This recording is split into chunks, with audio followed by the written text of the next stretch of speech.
लक्षात ठेवा तुमच्या घराशेजारी समुद्र आहे जो खूब खोल आहे।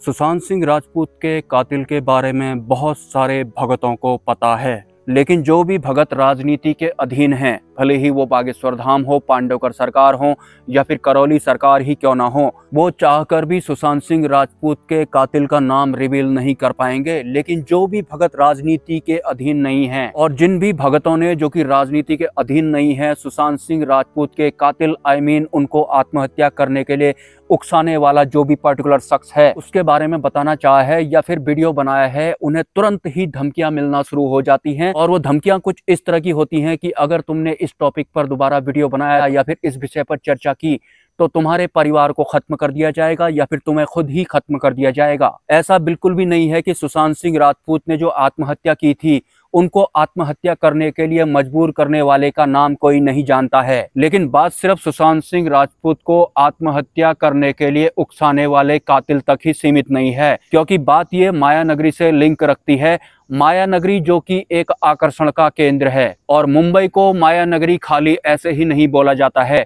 माया नगरी का इतिहास तो उसे ही पता होता है जो मुंबई या फिर महाराष्ट्र का मूल निवासी हो, जो कि मुंबई बसने से पहले या फिर मुंबई को माया नगरी नाम दिए जाने के वक्त से या फिर उस वक्त से पहले से वहां पर रहता आया हो, उनके पूर्वज वहां रहते आए हों। और वास्तव में जो मुंबई है जिसे कि माया नगरी कहा जाता है, वहां पर शरीफ आदमी बिल्कुल भी नहीं टिकता है। जो ऑनेस्ट होता है वहां पर वो सरवाइव कर ही नहीं पाएगा, स्पेशली अगर वो बाहर का है, मतलब आउटसाइडर है और ऑनेस्ट भी है, तो फिर वो मुंबई में टिक नहीं पाएगा। उसके साथ कुछ ऐसा हो जाएगा जो लंबे समय तक एक रहस्य ही बनकर रह जाएगा। जैसे कि गुलशन कुमार को ही आप ले लीजिए, जिया खान को ही आप ले लीजिए, सुशांत सिंह राजपूत को ही आप ले लीजिए, या फिर ऐसे और भी बहुत सारे एक्टर या फिर एक्ट्रेस हैं जिनकी मौत आज तक रहस्य ही बनी हुई है, जबकि उन सब की मौतों से माया का एक बहुत बड़ा लिंक है, माया नगरी का एक बहुत बड़ा लिंक है। और वैसे भी जो मुंबई है या फिर जो माया नगरी है वो इतना सा है,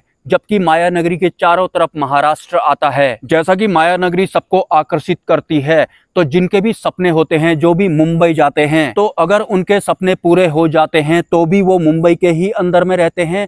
अगर उनके सपने पूरे नहीं होते तो भी वो मुंबई के ही इर्द गिर्द घूमते हैं, मुंबई की ही रेडियस में घूमते रह जाते हैं। भले ही वो कोई खरबपति इंसान ही क्यों ना बन जाए, लेकिन वो पर्टिकुलर मुंबई की रेडियस में ही घूमता रह जाता है। मुंबई से बाहर उसका कोई भी अस्तित्व नहीं होता है। कोई भी बाहर का इंसान जो मुंबई में आकर अमीर बना हो या फिर उसने सक्सेस प्राप्त की हो, वो मुंबई में फ्लैट खरीद सकता है, बंगलो खरीद सकता है, प्लॉट खरीद सकता है, लेकिन महाराष्ट्र में वो जमीन नहीं खरीद सकता, क्योंकि माया या फिर माया नगरी के आकर्षण के हिसाब से वो जो भी करेगा मुंबई के रेडियस के अंडर में ही करेगा।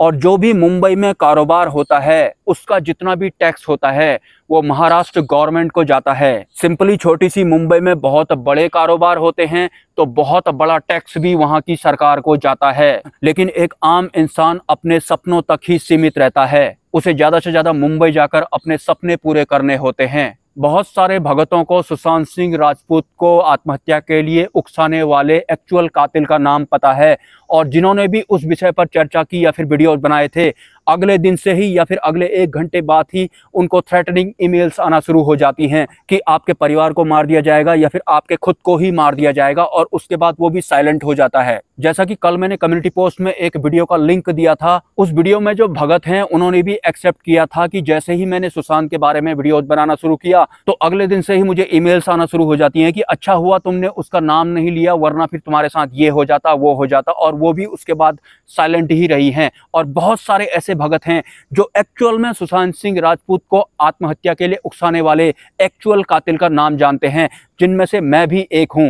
1.5 साल पहले अचानक से बजरंगबली के दूत महाराज मुझसे बोलते हैं कि ... के भतीजे ने सुशांत सिंह राजपूत को मरवाया है, और जैसे ही मैं इस टॉपिक पर वीडियो बनाता हूं तो मेरा गूगल अकाउंट हैक कर लिया जाता है, मेरा व्हाट्सएप हैक कर लिया जाता है, मेरा मोबाइल नंबर हैक कर लिया जाता है, जो कि आज तक हैक है। मतलब इस टॉपिक पर वीडियो बनाने वाले इंसान को मॉनिटर किया जाता है। तो जिन भी भगतों का परिवार होते हैं, उनके बच्चे होते हैं, वो तो साइलेंट हो जाते हैं, लेकिन जिन भगतों के परिवार नहीं होते हैं या फिर जिन्हें पता होता है कि सुशांत सिंह राजपूत को आत्महत्या करवाने के लिए उकसाने वाला शख्स वास्तव में था कौन, तो तो फिर वो यूट्यूब प्लेटफॉर्म में भी अलग हिसाब से डील करना जानते हैं। मैं एक चीज आपको और बता देता हूं, जिस दिन सुशांत सिंह राजपूत के एक्चुअल हत्यारे का नाम पब्लिक में आ गया, उस दिन से कुछ पर्टिकुलर लोगों की सत्ताएं ही खत्म हो जाएंगी, उनका एक तरह से अस्तित्व ही खत्म हो जाएगा। लेकिन आज बहुत सारे लोग उन पर बहुत ज्यादा भरोसा करते हैं। जैसा कि मैंने वीडियो के शुरुआत में एक लाइन बोली थी, लक्षात ठेवा तुमच्या घरा शेजारी समुद्र आहे जो खूब खोल आहे। तुम्हारे घर के बगल में समंदर है जो कि बहुत ज्यादा गहरा है। और जैसा कि आपको पता है कि ये परिवर्तन का दौर चल रहा है, तो जिन भी लोगों ने गलत तरीके से दौलत इकट्ठा की हुई है, उनका धंधा रहा है समाज में जहर फैलाना या फिर आम इंसान को वास्तविकता से दूर ही रखना।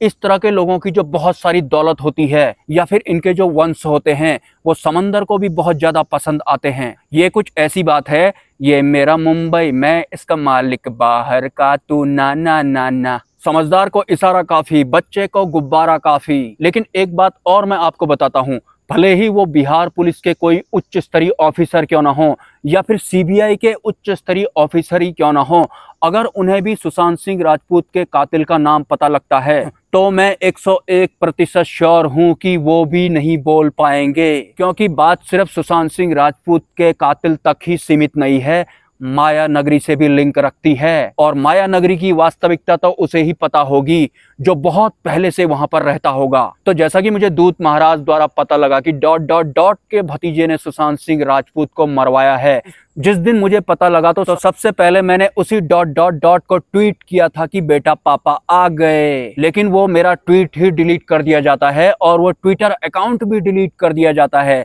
उसके बाद मेरा गूगल अकाउंट हैक कर लिया जाता है, मेरा मोबाइल नंबर हैक कर लिया जाता है, मेरा व्हाट्सएप हैक कर लिया जाता है। ये सब रिसीव करने के बाद भी मैं रुक नहीं रहा हूं, क्योंकि अन्य भगतों की तरह मैंने परिवार नहीं बनाया है, मैंने प्रारब्ध नहीं बनाया है। तो मुझे परिवार की धमकी देने से तो काम चलने वाला है नहीं। और जहां तक बात रही मुझ पर पर्सनल अटैक करने की, तो शायद तुम लोगों को पता ना हो, मौत अक्सर एक सवाल पूछती है, व्हाट इज परमात्मा? परमात्मा क्या है? सिंपली तुम लोगों ने गलत बंदे से पंगा ले लिया है। मुझे एक चीज और पता है, जो समंदर होता है उसे पूरा वंश बहुत ज्यादा पसंद आता है।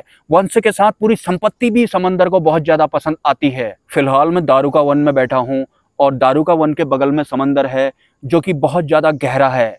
एनीवे, सुबह मुझे एक व्हाट्सएप आया था, वो बोल रहे थे कि 2 दिन से आपके चैनल पे जा रहा हूँ, कोई वीडियो नहीं आ रहा है। तो जिस तरह के दुर्लभ स्थानों पर आकर मैं वीडियो बनाता हूँ, वहाँ नॉर्मल डे ही खतरनाक होता है। जब मौसम नॉर्मल होता है तो ही ये जगह खतरों से खाली नहीं होती हैं। और पिछले 2 दिन से यहाँ बहुत ज्यादा प्रलय आ रहे थे, लैंडस्लाइडिंग हो रही थी, और मेरे रास्ते तो सबसे ज्यादा मुश्किल होते हैं कि मैं चुनता ही मुश्किल रास्ते हूँ, क्योंकि मुश्किल रास्तों पर अक्सर कमजोर इंसान जाने की हिम्मत नहीं करते हैं।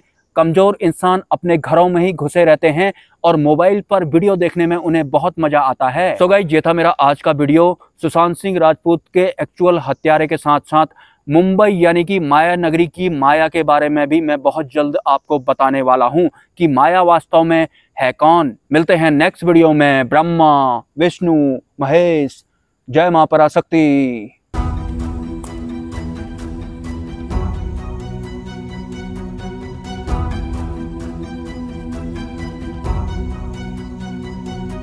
ये मेरा मुंबई, मैं इसका मालिक, बाहर का तू नाना नाना।